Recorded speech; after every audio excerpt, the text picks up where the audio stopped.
আসসালামু আলাইকুম। ঈদের আগে তো বাসায় অনেক কাজ থাকে, আর কোরবানি ঈদের আগে সবচেয়ে গুরুত্বপূর্ণ কাজটা হচ্ছে ফ্রিজ পরিষ্কার করা।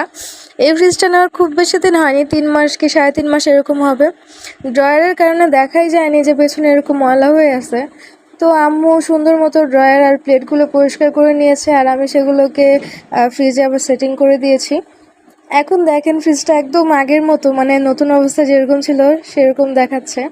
ঘরের ফার্নিচার বা যে কোনো জিনিসই পরিষ্কার পরিচ্ছন্ন থাকলে দেখতে অনেক সুন্দর লাগে, আর পরিষ্কার পরিবেশে মনও অনেক ভালো থাকে। এটা আমার পার্সোনাল অবজারভেশন। তো যেহেতু সামনে কোরবানি ঈদ, এই জন্য ফ্রিজটা অনেকটাই খালি করতে হয়েছে। আর এই যে ফ্রিজে আবার জিনিসপত্র ঢোকানোর পরে একটু দেখাচ্ছিলাম আপনাদের, ফ্রিজের সাথে সাথে বাসায় পর্দাগুলো চেঞ্জ করতে হয়েছে, কারণ আগের যে পর্দাগুলো মানে লাগানো ছিল সেগুলো একটু হালকা কালার ছিল, অ্যাশ কালারের মতো বা সিলভার কালার।